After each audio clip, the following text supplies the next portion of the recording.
بسم الله الرحمن الرحيم إن الحمد لله نستعينه ونستغفره ونؤمن به ونتوكل عليه ونعوذ به من شرور أنفسنا ومن سيئات أعمالنا من يهده الله فلا مضل له ومن يضلله فلا هادي له أشهد أن لا إله إلا الله وحده لا شريك له وأشهد أن محمدا عبده ورسوله أرسله بالهدى ودين الحق ليظهره على الدين كله ولو كره المشركون أما بعد قال الله تعالى إن الذين قالوا ربنا الله ثم استقاموا تتنزل عليهم الملائكة ألا تخافوا ولا تحزنوا وأبشروا بالجنة التي كنتم توعدون نحن أولياؤكم في الحياة الدنيا وفي الآخرة ولكم فيها ما تشتهي أنفسكم ولكم فيها ما تدعون نزلا من غفور رحيم ومن أحسن قولا ممن دعا إلى الله وعمل صالحا وقال إنني من المسلمين.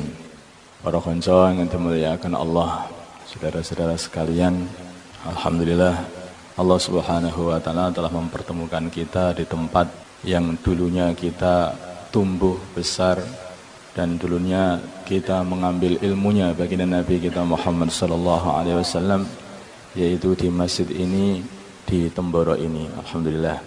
Saudara yang dimuliakan Allah Subhanahu wa taala, semua ilmu itu tidak ada faedahnya sebetulnya bila mana ilmu itu tidak diamalkan, dan amal itu semuanya tidak ada faedahnya, tidak ada gunanya bila mana tidak ikhlas.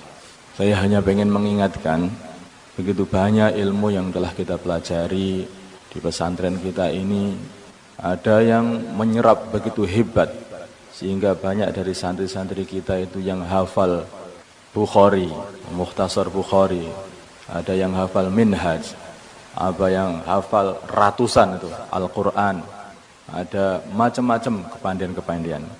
Ada juga yang di sini itu sampai 10 tahun atau lebih hafalnya juga Qul Hu Falaq Nas itu saja juga masih geradul sebenarnya. Tapi tidak apa, asal diamalkan dan ikhlas. Karena banyak kita temui orang ilmunya sedikit tapi bolonya banyak. Tapi orang yang ilmunya gede tapi enggak punya apa-apa, ya rizkinya masing-masing. Ada di antara teman-teman kita di sini ini ada yang kesukaannya itu zikir, sehingga beliau pun juga, teman-teman alumni ini meningkat derajatnya disebabkan kuatnya zikir beliau. Karena di pondok kita bukan hanya mengajarkan ngaji saja, santri-santri juga diajari untuk berzikir. Bahkan di antara santri-santri itu ada lagi yang lebih aneh lagi itu kebiasaannya, yaitu dukun. Begitu diasah ilmu dukunnya ini, sehingga kayaknya ludahnya itu menjadi idu geni, gimana? Itu geni itu istilah saja. Pokoknya apa saja yang diidoni, begitu saja langsung terjadi. Nah, loro apa ini? Ini loro panah cuh gitu aja langsung sembuh gitu ya. Nah, karena ini idu itu juga jangan dikira itu dukun. Oh enggak. Baginda Nabi kita Muhammad sallallahu alaihi wasallam, beliau ini memanggil Sayyidina Ali. Mana Ali? Dicari-cari Ali gak ada, akhirnya ketemu.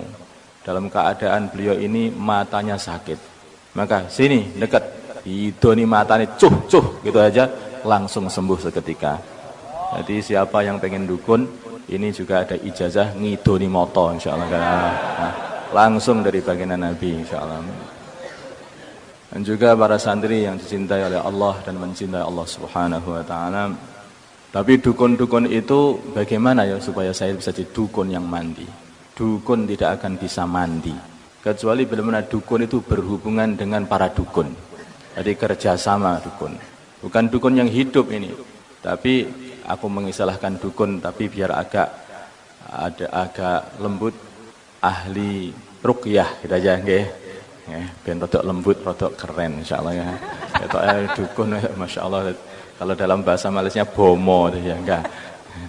Ya anu aja, ahli ruqyah. Kalau kita hubungkan dengan ahli-ahli ruqyah, yaitu orang-orang soleh sebelum kita, maka semakin kekuatan ruqyah kita pun juga semakin kuat. Karena itu apa? Karena akan jadi mandi itu dengan ora maca Fatihah aku iki, tetapi sing maca Fatihah Syekh Abdul Qadir. Al-Fatihah. Nah, langsung beda ini. Air yang kita tiup dengan niatnya Syekh Abdul Qadir dengan air yang ditiup dengan niatnya Pak Atta. Beda. Kalau Pak Atta niup cuh gitu aja, ya langsung ngebacin gitu saja rasanya. Tetapi kalau ini bukan Pak Atta yang niup, tapi yang niup ini adalah Syekh Abdul Qadir. Bus. Nah, meledos ini siapa yang makan di sana. Maka saudara yang dimuliakan Allah Subhanahu wa taala, ini yang saya katakan ini bukan guyon, tapi guyon juga boleh, asal guyonnya juga benar. Inilah yang dinamakan Robitoh. Robitoh itu sebetulnya mudah saja. Jangan sampai kita ini niat amal hanya karena diri kita. Niatlah amal, tapi karena perintah guru kita. Itu pun juga sudah Robitoh. Niatlah amal, karena apa? Karena ya amal ini bukan saya, tapi ini adalah guru saya. Itu juga bagian dari Robitoh. Saya itu ingat ayah saya, Kiai Mahmud, beliau itu bercerita. Aku di KI kita, ditekoni, ditanya oleh guruku, yaitu Mbah Kerten, jadi Mbah Kiai Ghazali, Mbah Kiai Imam Ghazali. Itu gurunya ayah saya. Nah akhirnya ayah saya dijadikan menantu oleh gurunya itu. Jadikan dapat cucunya, jadi cucu gurunya. Beliau ini berkata, wahai Mahmud, itu mbah saya itu, Mbah Imam Ghazali kalau manggil ayah saya itu mulai dulu tuh Yi, begitu. Enggak tahu, ayah saya itu mulai kecil panggilannya Yi. Yi itu nanti kalau kamu sudah disembah manusia, lah terus bagaimana hatimu? Kalau sudah disembah manusia, bagaimana hatimu? Maka ayah saya itu pintar jawabnya. Kalaupun ada orang yang menyembah saya, maka bukan saya yang disembah adalah ilmu guru saya, katanya. Nah, kaget itu Mbah Kerten itu, Mbah Kiai Imam Ghazali itu kaget. Loh, kok pinter men kowe jawab. Lah nek ngono kuwi mondo saumur le kowe. Nah, maka ayah saya itu enggak paham. Kiai Mahmud ini enggak paham. Apa orang kok suruh mondok seumur? Apa gak rabi yo piye? Dipikir terus. Maka sampai akhirnya beliau ini Kiai Mahmud bisa membuat pondok, bisa banyak punya santri, baru paham. Inilah yang dikatakan oleh guru saya Mbah Imam Ghazali. Orang itu yang nggak bisa mondok seumur kecuali punya pondok sendiri. Nah, ini maksudnya itu. Jadi Robitoh itu penting. Kalau kita merasakan bahwa banyaknya datangnya santri kepada kita, itu bukan datangi kita, tetapi mendatangi baginda Nabi kita Muhammad sallallahu alaihi wasallam. Kita itu apa toh? Wong kita itu ya wong ingah-ingih gak patek kanggo asline itu. Ya. Kita itu orang biasa. Tetapi kalau kita robitohkan, mereka datang ke sini hanya datang untuk mengambil ilmunya baginda Nabi. Mereka datang untuk mengambil warisan dari baginda Nabi. Terus kita ini hanya orang khidmatannya baginda Nabi. Masya Allah. Maka santri akan gerudukan untuk datang mengambil ilmu itu. Nah, tapi kalau kita merasakan ini aku, ilmuku banyak, ora kanggo iki. Nah, ora kanggo. Mereka datang ke sini hanya untuk mengambil ilmu guru-guruku orang-orang yang soleh. Maka akhirnya kalau datang kepada aku, nanti akhirnya malah mental itu santri-santri. Tapi datang kepada guruku, datang kepada baginda Nabi, maka mereka akan datang terus dan akan mengambil manfaat dari ilmu-ilmu yang kita sampaikan. Yang kita ini hanyalah orang khidmatannya baginda Nabi saja. Itu dirasakan betul. Ini barang Robitoh itu perkara yang sangat penting. Robitoh ini juga akan menjaga kita dari seluruh perbuatan-perbuatan tercela. Nabiullah Yusuf alaihi salatu wassalam, ketika beliau ini ada di satu kerajaan, istananya Aziz Misr, yaitu bangsawan Misr. Maka beliau ini, wong awalnya itu dijadikan anaknya, mbok segede kok digoda dhewe, gitu. Sama istrinya Aziz Misr ini. Setelah gede, kelihatan ganteng, langsung hai talak katanya. Nah, mari ikut sini katanya. Allahu Akbar. Bagaimana ini? Ya, dada kita tentu saja kalau kita mesti rodok, nyerontal segitu saja. Tidak. Nabiullah Yusuf alaihissalatu wassalam diceritakan oleh Allah Subhanahu wa taala, walaqad hammat bihi wa hamma biha laula ar-ra'a burhana rabbih kadzalika linasrifa anhu su' wal fahsya kadzalika linasrifa anhu su' wal fahsya. Kapan itu hilangnya keburukan dan kekotoran? Apa itu fahsya? Itu kotor yang sifatnya bangsa ngono-ngono kuwi lho, ngene iki jenenge fahsya. Wah, bangsa ngoten-ngoten niku. Kula mboten wani muni ngoten niki. Nah. Fuhsh. Hilang seketika. Dari mana itu? Diceritakan di sebagian kitab tafsir bahwa Nabi Yusuf alaihissalam ini walaupun jauh dengan gurunya, yaitu ayahnya sendiri Nabiullah Ya'qub alaihissalam, tapi hatinya itu selalu dekat. Laula ar-ra'a burhana rabbih. Bila mana Nabi Yusuf tidak melihat burhannya, dalilnya Tuhannya, yaitu wajahnya Nabi Ya'qub alaihissalam, Rabithah. Nah, inilah Rabithah. Maka beliau akan tergiur dengan ajakan rayuan si wanita tadi itu. Maka Rabithah itu menjauhkan diri dari setan, dari ajakan-ajakan yang buruk. Akan menjauhkan diri. Selagi kita di mana-mana merasa bersama guru kita, bahkan bersama Rasulullah SAW, apakah kita bisa maksiat di depan Rasulullah? Apa kita bisa maksiat di depan guru-guru kita? Tidak. Maka Rabithah itu penting. Kenapa hati saya itu kok gundah? Kenapa hati saya kok sedih? Kenapa amalan tidak meningkat? Hadirkan guru-gurumu supaya mencambui kamu itu biar meningkat amalannya. Nah, rasakan seperti itu. Ya, Rabithah itu ada dalam hati, bukan ada di HP. Ya. Orang itu kalau di HP bukan Rabithah sebetulnya itu. Habis telepon, nggih, monggo, dengan kata-kata manis begitu. Tetapi setelah hari tutup, halah, bletuke kenek tibakno. Ya. Di wong tukang HP itu beletuan berarti itu. Nah, itu perlu dicurigai. Gitu. Ada orang punya 2 istri. Gitu. SMS Pak Ben loh. Nah, 4 ya udah kelewatan itu malahan. Itu SMS istri 1, keliru SMS istri yang kedua. Gimana? Ketaran ibunya enggak? Padahal SMS-nya, aku ini yang saya cintai hanya kamu sendiri kok sebetulnya. Yang itu enggak ada apa-apanya sebetulnya. Kamu saja. Nah, keliru. Gimana?